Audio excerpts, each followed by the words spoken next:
LW mentioned I too. Like Dave's a appreciate you, great man. Oh, teacher, thank but you.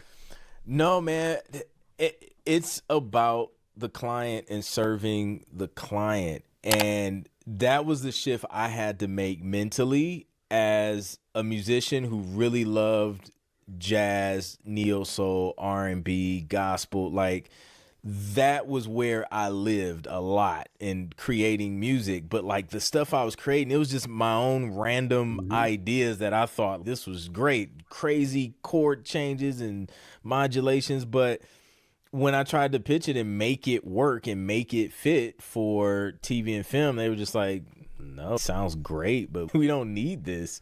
Yeah. So that's when that shift had to come. Okay, oh, what do you need, and how can I use the skills that I do have? I can create the music.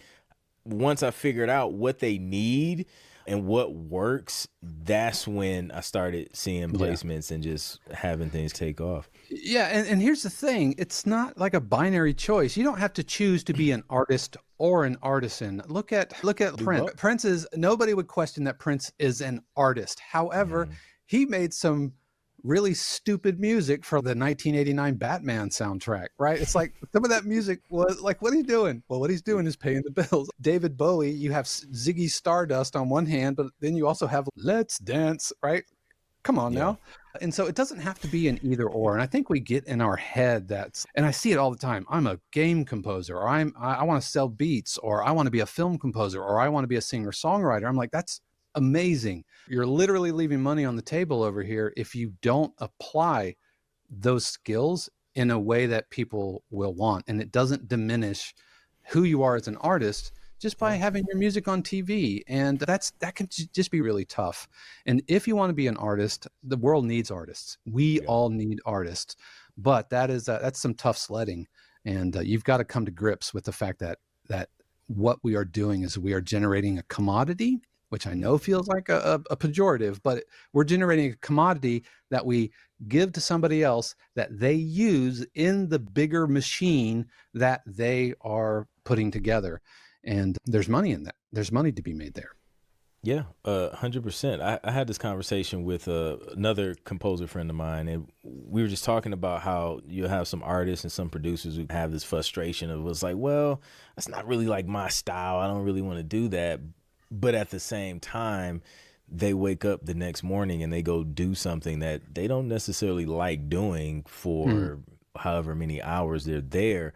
It's just like me personally, I would rather spend time doing a style of music that I may not necessarily love to be able to monetize my music. Because at the end of the day, I'm still working on music. I'd rather Yeah. sit here and make some genre music that's I don't listen to it every day, but like I'm still doing music. I'm still in Yeah. Logic and then playing with gear and stuff. So Yeah, I'd rather write my 45th dramedy track in a row than like work retail or go back yeah. to working third shift or work. I used to work back when dollar movie theaters were a thing. I worked at Blockbuster. I worked at a Mhm. roller rink. I DJed I'd rather write my one epic trailer track than do that.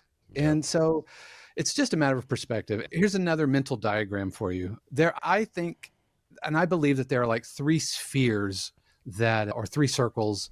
We have what we love to do, or what we love might be what we love listening to, and that's over here. And then we have what we can do, right? Mm.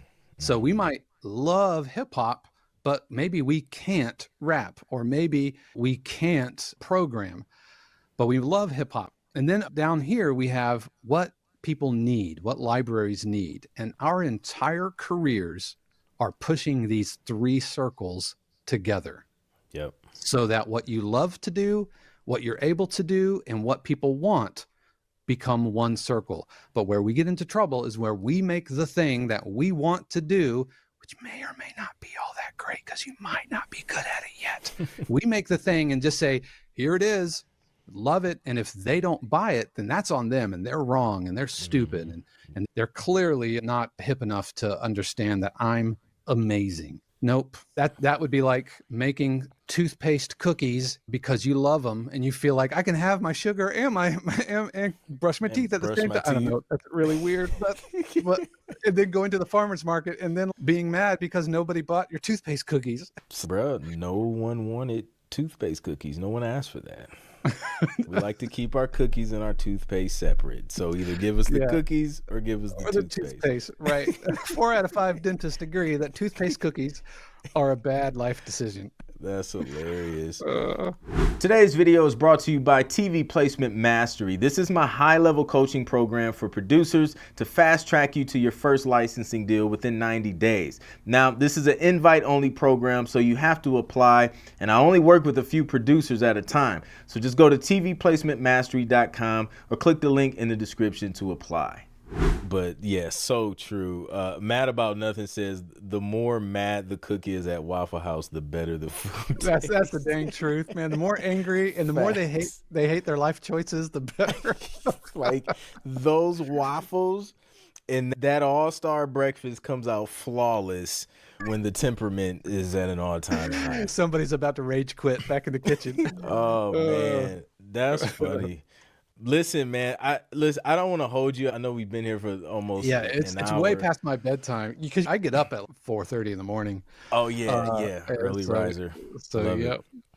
Yeah, man. So I don't want to hold you, but this is a great conversation, man. Thank you for coming on, sharing your perspective and your insight just on AI, music production, and everything that you do. Let the people know like where they can learn more about you, follow you. Yeah, thank you so much. Like I said, I love what you do, and anytime I have the opportunity, I point people to you because you are the best in the business, dude. Thank you. Absolutely the best in the business.